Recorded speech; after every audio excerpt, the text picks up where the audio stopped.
Eu fui tocada por Nossa Senhora em um culto evangélico e hoje eu vou te contar melhor essa história, bem como todo o meu processo de conversão, como que Nossa Senhora teve influência em cada parte da minha história. Bem, eu nasci de uma família católica, eu fui criada num ambiente católico, mas muitas vezes eu não entendia o porquê que nós fazíamos as coisas. Eu não entendia a Santa Missa, não entendia os sacramentos e por isso eu vivenciava de um modo superficial. Eu não tinha muita noção que eu precisava mudar de vida, que eu precisava buscar as coisas do alto, uma intimidade com Deus e principalmente por meio da Santa Igreja que nos oferece os sacramentos e tudo mais, e os ensinamentos. Então eu era uma católica ignorante a respeito da sua fé.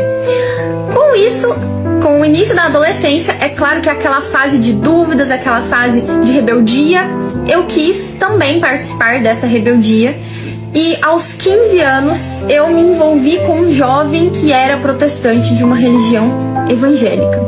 E eu não via perigo nisso, eu não via problema nisso. E a minha família também ficou um pouco preocupada, mas também não proibiu nem nada. E esse relacionamento foi acontecendo, comecei a namorar com 15 anos, não tinha uma noção de que ia se estender tanto, e começou com 16, 17, chegamos até os 18 anos juntos. Esse relacionamento foi extremamente conturbado, além de ser da parte religiosa um problema, porque sempre haviam confrontos de ideias, de princípios, mas também do ponto de vista de relacionamento imaturo também, né? Dois jovens, muito jovens, não tinha nenhum tipo de maturidade, enfim. Quando estava se aproximando dos 18 anos, durante todo o relacionamento eu fui muito pressionada. Você tem que ir pra minha igreja, você tem que se tornar evangélica, pra gente casar você tem que ser evangélica. E eu recebi uma pressão não só da pessoa, mas também de toda a família que me influenciava, que queria que eu fosse à igreja. Eu tinha muita convicção de que eu era católica e que eu queria continuar sendo católica. Não é aquela católica mais ou menos, mas queria continuar sendo. E pra mim, me tornar protestante era algo praticamente inviável.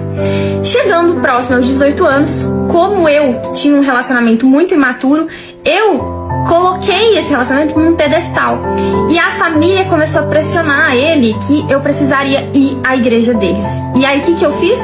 Pra me escapar, né, pra escapar da situação, eu falei, não, então quando eu fizer 18 anos, aí eu vou poder ir porque eu já vou ser maior de idade, né, ilusão. Mas falei isso pra eles, beleza. E aí, quando estava chegando os meus 18 anos, ele falou, chegou sua hora de ir ao culto evangélico da minha igreja, com a minha família, tal, você falou, já falei pra família, e eles estão aguardando você ir. E aí, chegou o momento de um confronto comigo mesma, e eu precisei enfrentar todos os meus valores, porque eu priorizei mais um relacionamento de adolescente do que a minha própria fé. Mas deixamos isso para um outro momento.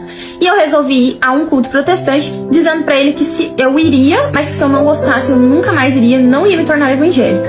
Ok. E chegou o dia tão esperado, né, de ir, tão esperado pela família dele, de ir no culto evangélico. E minha mãe, muito de oração, não queria que eu me tornasse protestante também, né? Ela sabia o valor da sua fé, ela me criou com a fé católica, não queria que eu me tornasse protestante. Colocou um terço na minha bolsa.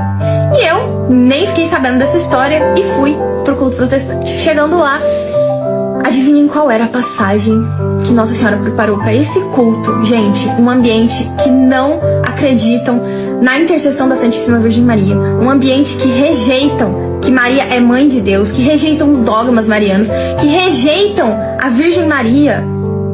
Ela esteve lá porque ela quis me resgatar. E o que aconteceu foi que a palavra do culto daquele dia, sabe qual que foi? No momento eu fiquei estarrecida, sem reação, chocada, tendo certeza de que Nossa Senhora estava ali presente e estava ali para me resgatar. A passagem foi as bodas de Caná, que para nós católicos é tão importante porque nós sabemos que foi ali que Deus deixou muito claro que Nossa Senhora intercederia por todos nós. Nossa Senhora intercedeu pelos noivos e Nossa Senhora intercedeu por mim. Ela cuidou de sua filha, ela cuidou dessa ovelha que estava a ponto de se perder. Segurou na minha mão e não me deixou. E não deixou com que eu me perdesse. Ali eu tive certeza de que ali não era o meu lugar. a minha verdadeira fé, o verdadeiro sentido da minha existência era ser católica apostólica romana.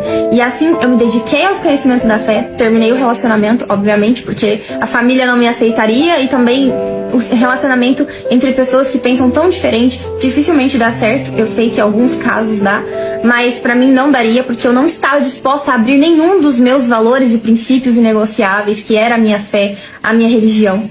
E assim me tornei uma verdadeira católica. Foi o início da minha conversão, me aprofundei, vi que precisava mudar de vida, vi que precisava me aprofundar no sentido da fé católica, conheci a minha fé, conheci também tudo aquilo que eu tinha dúvida, será que pode ter santos, né? Porque esse relacionamento deixou muitas incógnitas na minha cabeça. E com isso eu passei a conhecer mais sobre a minha fé. Hoje eu não tenho mais dúvida a respeito de nada. E inclusive ensino as pessoas a respeito da verdade acerca da fé católica, né? E combatendo todas essas mentiras que inventam sobre a nossa fé. E depois Nossa Senhora foi tocando em vários pontos da minha história, da minha conversão. E em 2019, quando eu tive uma doença difícil, né? Uma crise de ansiedade, de pânico, uma série de coisas. Esteve lá e me disse que era necessário que eu começasse a rezar o terço todos os dias. E assim começou a minha devoção ao Santo Terço. Hoje eu rezo todos os dias, não esqueço nenhum dia.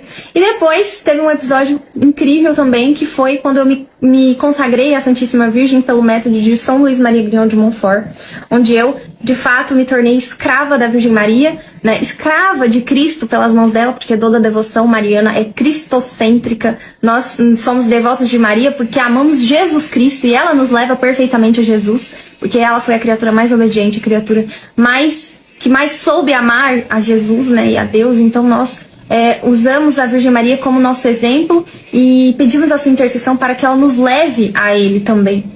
E assim foi a minha história depois que eu me consagrei à Santíssima Virgem Maria.